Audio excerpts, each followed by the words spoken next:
मैं घर से गुस्से में बड़बड़ाते हुए निकल आया था और बस स्टैंड की तरफ आगे बढ़ने लगा। मैं मन ही मन बड़बड़ा रहा था, पता नहीं कितने पैसे छुपा के रखे हैं, लेकिन मेरे लिए एक बाइक नहीं ले सकते।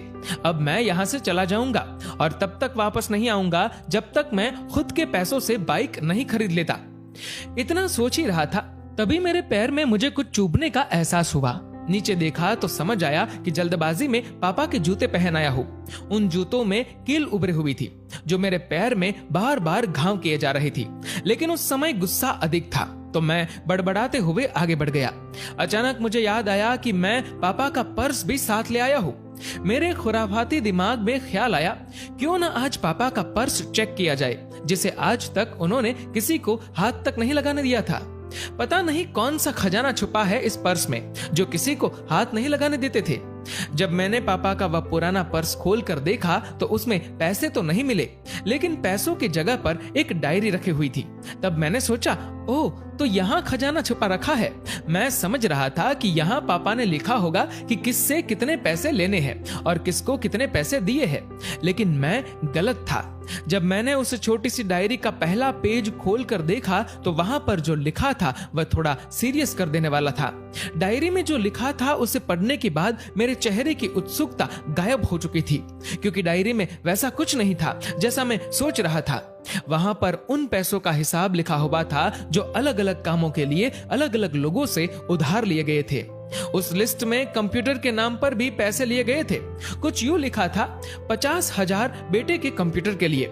ये वही कंप्यूटर था जिसे मैं आज तक यूज कर रहा हूँ, लेकिन मुझे ये पता नहीं था उस कंप्यूटर को खरीदने के लिए पैसे कहां से आए थे, लेकिन आज पता चल रहा था।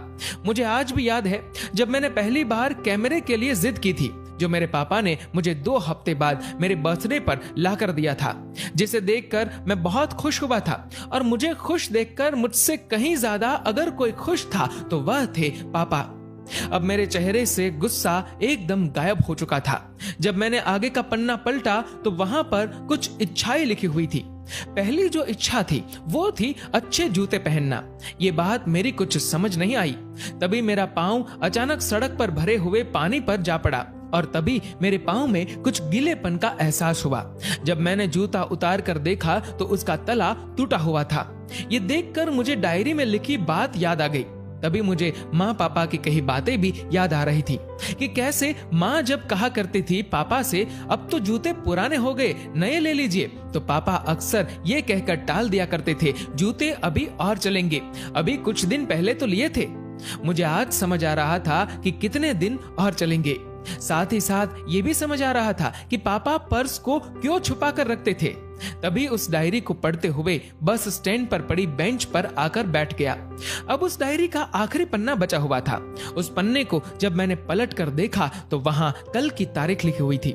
तारीख के नीचे लिखा हुआ था 50,000 रुपए बाइक के लिए। बस इतना पढ़ा और दिमाग सन्न रह गया। अब मेरे मन में कोई गिला शिकवा नहीं बचा था, बस मेरी आंखों से आंसू बह जा रहे थे। मुझे आज तक नहीं पता चला तब मैं क्यों रोए जा रहा था। अब मैं जल्दी से घर की तरफ भागा, लेकिन जूतों की वह कील पांव में अब तक घाव बनाने में कामयाब हो चुकी थी। मैंने जूतों को रास्ते में ही निकाल कर फेंक दिया और भागते लड़खड़ाते हुए घर जा पहुंचा, लेकिन पापा घर पर नहीं थे। मैं समझ गया वह कहां थे। मैं सीधा पास वाली बाइक एजेंसी की तरफ भागा। पता नहीं आज कहां से इतनी ताकत आ गई थी कि मैं भागते हुए थक नहीं रहा था, और वह भी बिना जूतों के नंगे पैर। जैसे तैसे मैं बाइक एजेंसी पर पहुंचा।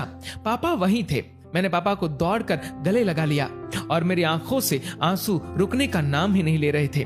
पापा समझ नहीं पा रहे थे आखिर हो क्या रहा है, मैं क्यों रो रहा हूँ। मैंने पापा से कहा, पापा मुझे मोटरसाइकिल नहीं चाहिए, आप अपने लिए जूते ले लीजिए।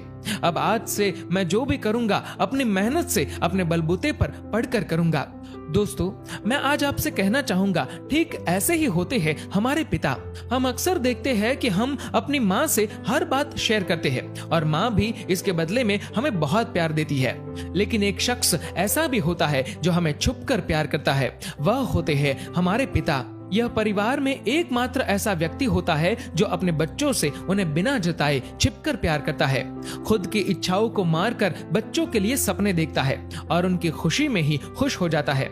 मुझे नहीं पता कि आप अपने माता पिता की इज्जत करते हो या नहीं, लेकिन अगर आपके पास माता पिता है तो आप बहुत खुशनसीब हो, क्योंकि इस दुनिया में बहुत से लोगों को तो माता पिता का प्यार भी नसीब नहीं होता।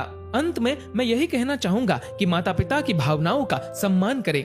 दोस्तों, इस वीडियो को लेकर आपकी क्या राय है नीचे कमेंट करके जरूर बताएगा, और अगर आपको ये वीडियो अच्छा लगा हो तो इस वीडियो को लाइक करेगा, शेयर करेगा ज्यादा से ज्यादा लोगों तक, और ऐसे ही और भी इंस्पिरेशनल वीडियोस के लिए सब्सक्राइब करें हमारे यूट्यूब चैनल को और फेसबुक पर फॉलो करें हमारे पेज को। धन्यवाद।